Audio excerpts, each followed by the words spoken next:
दोस्तों नमस्कार। आपका हार्दिक स्वागत है आपके अपने चैनल लीगल आई में। ये अंधकार से प्रकाश की ओर चलने की व्यवस्था का चित्रण करता है। आज हम विचार करेंगे संकल्प शक्ति का मनुष्य के जीवन में क्या योगदान है। संकल्प शक्ति एक ऐसी शक्ति है जो प्रकृति ने एक नियमानुसार बनाई है। ये दोनों तरीके से काम करती है, आध्यात्मिक भी काम करती है और बाह्य जगत में भी काम करती है। बाह्य जगत में शरीर को साधने की क्रिया का संकल्प शक्ति कहते हैं और आध्यात्मिक जगत में मन को साधने की क्रिया को संकल्प शक्ति कहते हैं। जैसे आरंभिक साधक को कुछ मंत्रों का जाप बताया जाता है। अब दरअसल होता यह है कि मन हमारा अनंत संभावना से युक्त है और वो हमारे कंट्रोल में नहीं है। इसलिए जब भी हम एक बार मंत्र बोलते हैं तो हो सकता है कि वो संभावना उसकी ये हो कि वो उस पैरामीटर में जाए या ना जाए। इसलिए बारंबार अभ्यास करना पड़ता है और उस बारंबार अभ्यास को संकल्प शक्ति कहते हैं। जैसे जो हमारे ऋषि मुनि थे उन्होंने संकल्प शक्ति के लिए बताया कि चलो 108 बार मंत्र का जाप कर लो। संकल्प करो कि 108 बार मंत्र का जाप करना है, यानी कि एक माला का जाप करना है। संकल्प करें, बीच में न छोड़ें। तो उससे क्या होगा कि हो सकता है एक बार, दो बार या अनंत बार वो जाप सिद्ध हो जाए। सिद्ध यानी कि ईमानदारी से पूरा हो जाए, विध्वंस न हो, उसका भाव पूरा बने। और ऐसे ही शरीर के लिए कि अगर ध्यान करना है तो संकल्प लेना पड़ेगा, कुछ टाइम बैठना पड़ेगा और बैठने के लिए शरीर की आवश्यकता है।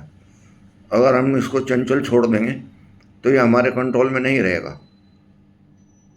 इसलिए संकल्प शक्ति से इसको बांध कर रखें कि हमने आधा घंटा बैठना ही बैठना है, चाहे हमारा मन लगे या न लगे। ये दो विरोधाभासी चीज़ें हैं। एक तरफ हम मन के लगने की बात करते हैं और एक तरफ मन को पकड़ने की बात करते हैं, और दोनों ही प्रारंभिक आदत अभ्यासी के लिए आवश्यक हैं। जब तक हम उसको नहीं पकड़ेंगे तब तक वो हमारी पकड़ में भी नहीं आएगा, और जब हम पकड़ेंगे तो हो सकता है एक दो बार तो पकड़ में आ ही जाए। इसलिए संकल्प शक्ति बहुत जरूरी है। हमारे जितने साधु महात्मा थे वो हमेशा इस परिजन में रहते थे कि साधकों को संकल्प शक्ति के द्वारा चेतन किया जाए, उनकी एफिशिएंसी बढ़ाई जाए। और वो जो एफिशिएंसी होती थी वही एक मेन कारण था कि अंदर से प्रफुल्लित होने का, रसास्वादन का। जैसे जैसे अंदर से प्रफुल्लित होता था आदमी, ऐसे ऐसे उसे रसास्वादन आता था। उसके लिए संकल्प करते थे कि मुझे आधा घंटा बैठना है।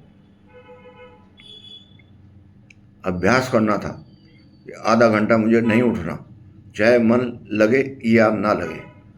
तो अंतर में ऐसी स्थिति हो जाती थी कि मन लगने ही लगता था,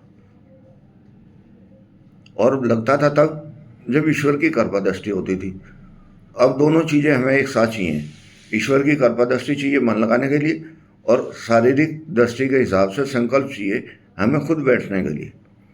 तो जब हम दोनों चीज़ों को अभ्यास में ले आते थे तब हमारा समुचित विकास होता था।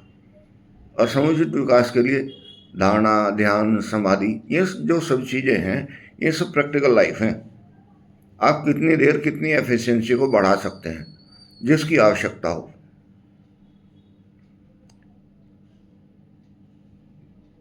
जिन जिन चीज़ों की हमें आवश्यकता थी उन चीज़ों को हम अपने बढ़ाने के लिए संकल्प शक्ति का प्रयोग करते थे। कि अगर आज हम 10 मिनट बैठे हैं तो हम संकल्प लेते थे अगले हफ्ते हम 15 मिनट बैठेंगे, फिर उससे अगले हफ्ते हम 20 मिनट बैठेंगे। ये जो संकल्प शक्ति हमारी पूरी हो जाती थी, हम उतने ही समय में उठ पाते थे जितने समय में इच्छित हम प्रोग्राम बनाते थे, या अलार्म की सहायता से हम अपना समय निश्चित करते थे। तो हमारी जो व्यक्तिगत स्थिति थी वो इम्प्रूव होती चली जाती थी। और जैसे जैसे हमारी व्यक्तिगत स्थिति इम्प्रूव हुई, ऐसे ही हमारे सूक्ष्म जगत के जो देव हैं उन्होंने हमें अपनाना शुरू कर दिया। कोई भी आदमी किसी भी अवस्था में ये नहीं चाहता कि उसके पास कोई अभाव हो, लेकिन उसके लिए उसे भाव तो करना पड़ेगा ना। कोई भी तपस्वी गंदे बर्तन में भोजन नहीं खाता, उसकी सफाई करता है, अंदर की सफाई करता है। ऐसे ही जो हमारे देवलोक के सूक्ष्म जीवधारी हैं, वह हमारे अंदर और बाहर दोनों को स्वस्थ चाहते हैं, और उसके बाद चाहते हैं कि वो हमारे जो है स्थिति बदले, हमारे अंदर प्रेरणा आए, जाप आए, ध्यान आए, ये स्थिति सब आए, तब हमारी कृपादृष्टि होगी, तब हमें ईश्वर की कृपादृष्टि मिलेगी। इसलिए हमें अपने संकल्प शक्ति को बहुत उच्च कोटि का बनाना चाहिए। नमस्कार।